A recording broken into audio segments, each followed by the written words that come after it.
Hello students, how are you? I hope you all are fine.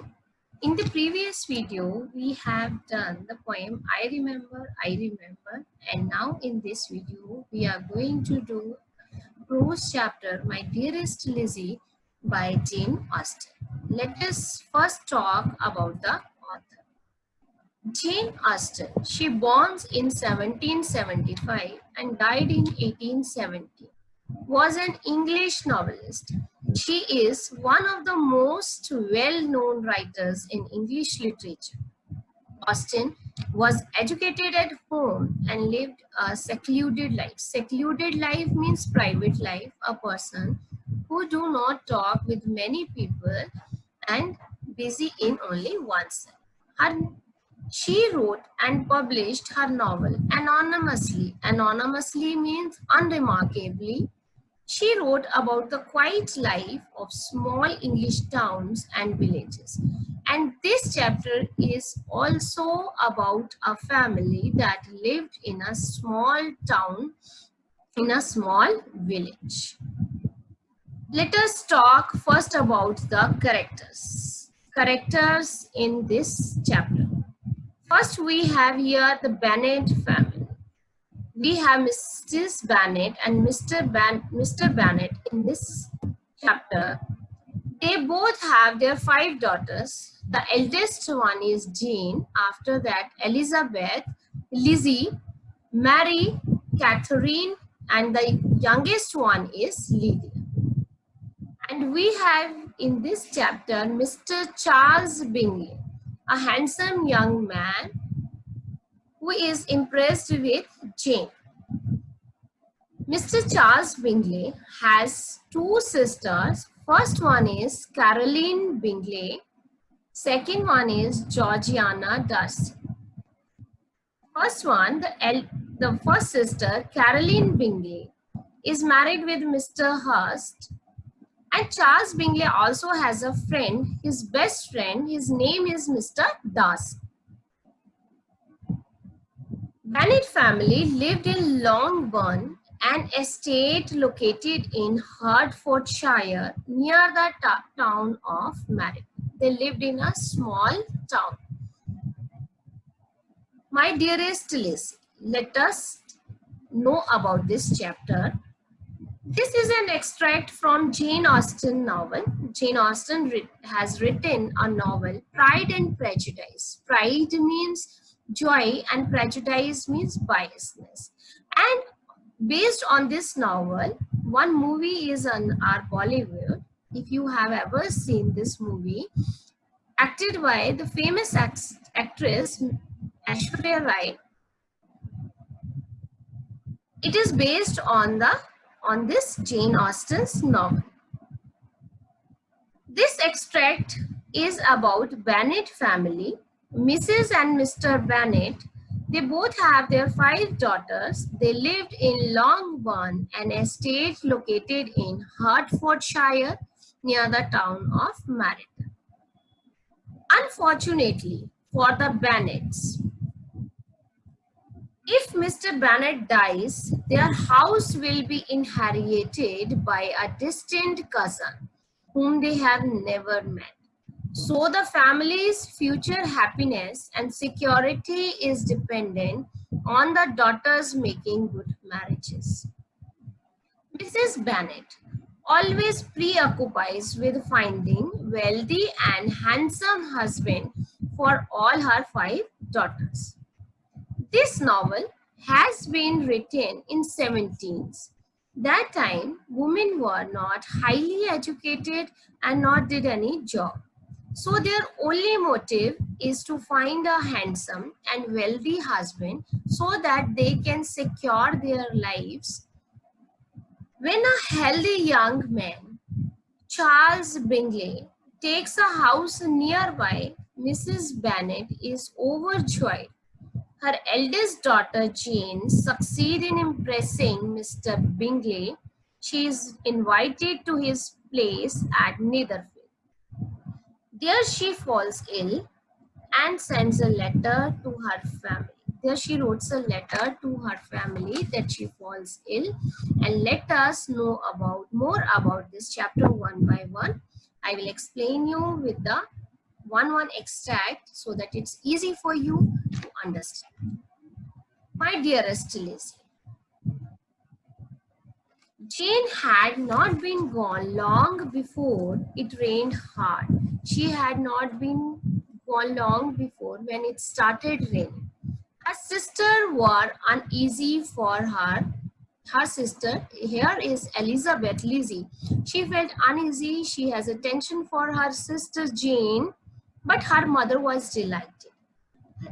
Her mother is very happy because she has a motive so that when her daughter has gone to meet Mr. Bingley, she gets more time to talk with Mr. Bingley and she will impress that person so that she will be married with the rich and wealthy person. The rain continued the whole evening without intermission. The rain didn't stop the whole day. Jane certainly could not come back. And Jane, the eldest daughter of the house, she has not returned back to the home because of the heavy rain. This was lucky idea of mine indeed, said Mrs. Bennet. Mrs. Bennet was very happy when Jane was not returned at home because she has a motive. That time she said that this was a lucky idea of mine, that she has done a good job. Indeed means sure she has done a good job to send Jane at that time so that she gets more time to talk with Mr. Bingley, as if the credit of making it rain were all her own. Till the next morning, however, she was not aware of all the felicity of her contrivance. The meaning of felicity of her contrivance means positive result of her arrangement of the situation. She wants a positive result that the arrangement she has already done. Breakfast was scarcely means hardly. Breakfast was scarcely over when a servant from Netherfield brought the following note for Elizabeth. They hardly had over their breakfast when a person came from the Netherfield with a letter for Elizabeth that was written by the Jane. Elizabeth's sister Jane has written a letter for her sister Elizabeth because they both share a bonding and love affection with each other. She has written in the letter, I find myself very unwell this morning. Jane has written that she was very unwell this morning, which I suppose is to be imputed to. Imputed to means said to be caused by, because she wet there in the rain, so that is the result of her wetness that she is feeling uneasy. My kind friends will not hear of my returning till I am better. She knows that her family has a tension because she has not returned back to the home and they want their news that she is well there. They insist also on my seeing Mr. John. Mr. John is a doctor in Netherfield, and the family of Mr. Bingley, they called the doctor to see Jane. Therefore, do not be alarmed. Alarmed means frightened. So she wrote in the letter that do not be frightened after hearing the name of the doctor, Mr. John. He only came to check me there.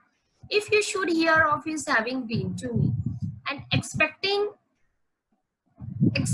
a sore throat and headache. She has only a sore throat because she went there yesterday, she went there and she has a sore throat and a headache. There is not much the matter with me, yours, and nothing more with that. And she has written yours means Jane, etc. Well, my dear, said Mr. Bennet. At that moment, Mr. Bennet was annoyed with Mrs. Bennet because she intentionally sent Jane and when she heard the news, even that time she was delighted because her motive is fulfilled by sending Jane. Well, my dear, said Mr. Bennet, when Elizabeth had read the note aloud, if your daughter should have a dangerous fit of illness, if she should die, it would be a comfort to know that it was all in pursuit of. In pursuit of meaning is here following Mr. Bingley to make him interested in marrying her.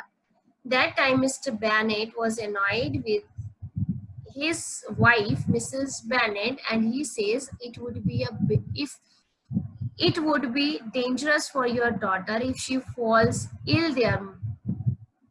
That time, if she would die there, that is the comfort to you, comfort to the Mrs. Bennet, because she intentionally sent Jane's to there, and she only wants that they both marry, Jane and Mr. Bingley marry.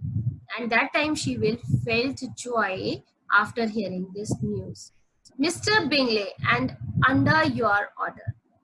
Oh, I am not afraid of her dying. And in reply of Mr. Bennet, Mrs. Bennet replied, she was so surprised. Oh, I am not afraid of her dying. She do not have any tension of her dying. People do not die of little trifling. Trifling here means is light, trifling colds. And she said people do not die with the light cold. She will be taken good care of. She said she is the eldest one and she can take good care of her. So she will not be die with the light cold. As long as she stays there, it is all well. And she is very much relaxed when her daughter Jane is at the house of Mr. Bingley. She thought she was safe there. She do not have anything. She will not die with the light cold. I would go and see her if I could have the carriage. And Mrs. Bennet said, I would go and see at the Netherfield her daughter Jane, but she is unable to go there because she do not have the carriage with her, and it is very difficult for her to go by foot. Thank you all. I think that's all in this video. We will discuss in the next video about the rest chapter. We will talk about the family, how Jane will impress Mr. Bingley or not, how she impressed him. Thank you so much.